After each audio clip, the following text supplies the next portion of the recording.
Est-ce qu'il y a il y a des produits dopants dans ce milieu-là ou pas trop? Je me suis demandé quand est-ce que tu allais venir à ça quand même, parce que t'étais bien. Non, mais en plus, T'es bien venu avec l'autre. mais- Bien sûr qu'ils sont dopés, bien sûr, ouais, ah bien ouais, sûr. ouais. Le sport C'est quoi? amateur. C'est différent Le c'est sport différent des stéroïdes, c'est ben, des choses particulières. tu sais, après moi, tu sais, moi, j'utilise pas ça avec mes athlètes, honnêtement. Hein. Aujourd'hui, t'imagines des pilotes Ferrari, putain, je veux dire, les contrôles, tu vois, t'imagines Valentin aujourd'hui dans une organisation professionnelle, on peut pas se permettre. Mais dans tout ce qui est amateur, euh, c'est là où il y a des gros problèmes, où c'est violemment ingéré, tu vois, c'est ingérable en fait. Putain, c'est n'importe quoi. Moi, j'ai tapé des Le mec mecs s'enfile tout n'importe j'ai quoi. tapé des mecs dont le mec qui m'a brisé la jambe en Serbie. Enfin, je lui ai mis une patate, je lui ai éclaté la moitié de la tête. Il s'est relevé comme dans Walking Dead. Et puis là, je lui ai dit putain, on mange pas la même viande, mon frère. C'est pas les mêmes haricots verts. Tu vois, qu'est-ce que tu veux faire? Le dopage a toujours fait partie du sport.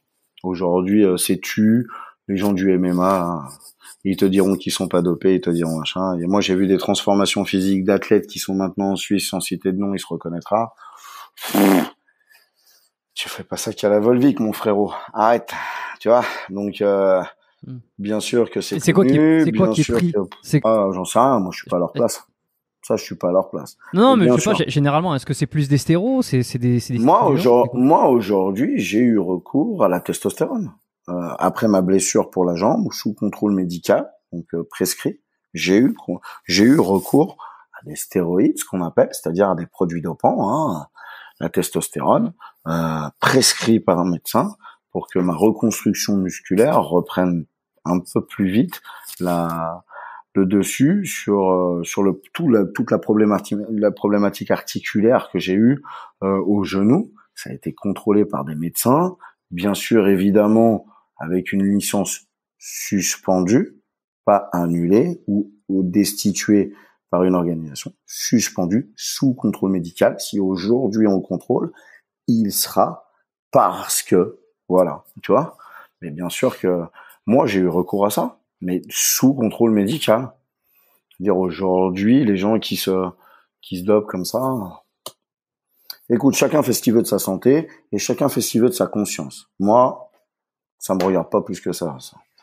Mais c'est vrai que, par exemple, j'ai oublié son nom, je veux pas lui manquer de respect, mais le préparateur physique que tu avais dans le bodybuilding, encore une fois, tu te rends compte du puits de connaissances. Là, le mec, moi, médicalement parlant, physiologiquement parlant, il m'explose au niveau des connaissances. Parce que ces gars-là, prennent le choix d'aller plus loin, pour aller dans, tu vois. Et là, tu peux pas déconner. Le corps, c'est le seul endroit où tu vas vivre toute ta vie. Tu peux changer de bagnole, tu peux changer de gonzesse, tu peux changer de maison, tu peux changer de ville, de continent, de pays, tu sais quoi, on en est pas loin, on peut changer presque de planète maintenant. Et tu vas vivre où toute ta vie? Tu vas vivre où toute ta vie? Là. C'est ça que t'emmènes avec toi, hein. Je te jure, t'es plus marié avec ton corps qu'avec ta femme. Donc, quand les mecs décident d'aller faire comme ça, on voit très bien d'ailleurs le reportage magnifique qui a été fait sur Netflix sur Ronnie Coleman. On parle de bodybuilder. Ah ouais, oui, The King, ouais. Ronnie Coleman, putain, le mec, c'est un monstre. Le mec, il dit, rien quand il est en train de faire son interview, il transpire. Arrête, tu vois. Ouais. Mais voilà. Mais le mec a été au bout de ce qu'il voulait faire et il a été au bout avec les règles et les interdits du sport qu'il a pratiqué. Parce que les interdits, tout le monde les a utilisés. Donc comment on peut aujourd'hui condamner un mec comme Lance Armstrong? Pourquoi? Ouais, ça c'est une question. En plus, il a été destitué de tous ses titres. Mais destitué, il a dû rendre 18 millions de dollars. Pourquoi? Parce que t'étais une burne à l'époque et que tu savais pas qu'il pouvait se mettre des produits équins? Mais c'est ton problème, en fait. Espèce de merde que tu es. T'avais qu'à faire tes analyses correctement. Les produits qu'il prenait à l'époque n'étaient pas interdits puisqu'ils n'étaient pas pour les humains. C'est ton problème, en fait. Espèce de bite. Moi, je vais te dire un truc, un truc comme ça, je casse le tribunal. Alors là, je suis violent. Voilà. Bah oui, quand même. Écoute.